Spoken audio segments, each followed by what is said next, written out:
I was a caregiver and a student, so I studied a lot of hours at this dining room table because it is my closest point of contact to her room, so I can hear her either with her buzzer or hear her call my name, so I can stop my studying, go get to her, and come back to studying easily.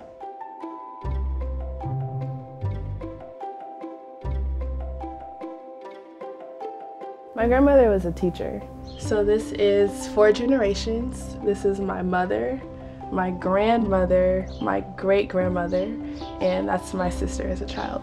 My time with my grandmother and understanding what education means has evolved from simple, you must learn cursive, to you must think critically, you must not accept the norm. Education is kind of your leg up that will help you to be twice as good as everyone else, because you do, as a Black woman, that's something she really conveyed to me. You can't be mediocre.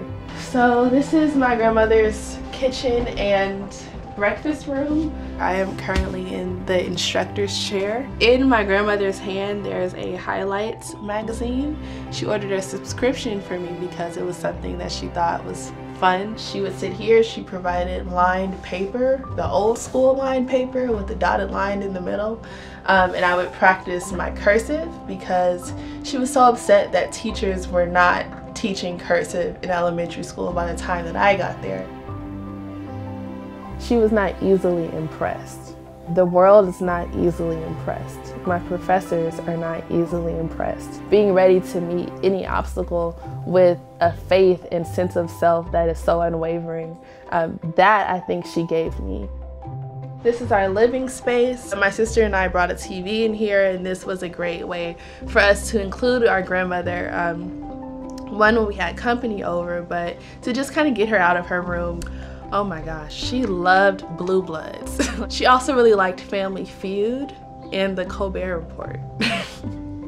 My grandmother wanted to live to see me graduate, but I think her passing just a couple months before kind of created an impetus of me framing my mind that this gap year that I'm taking before going into grad school should be about learning yourself and loving yourself and just figuring out what it means to take care of yourself outside of the context of a UCLA student or a caregiver, daughter, sister, etc. I would work on my research, whether it be writing a manuscript, creating a poster, doing a literature review, and just as I thought of things or as I found things on the internet, I would ask her opinion, and in that way she was able to give a lot of feedback and input and ask critical questions about my research.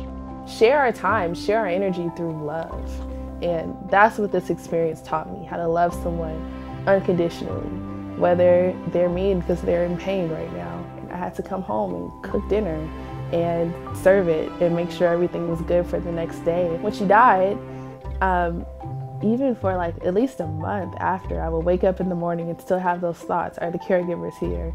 Is there bacon for breakfast? Are there croissants? I live in this home because my grandmother invested her time and resources wisely and into us. So ultimately, this life is about learning to bend for others and to use your resources, your time, your energy for the betterment of your village.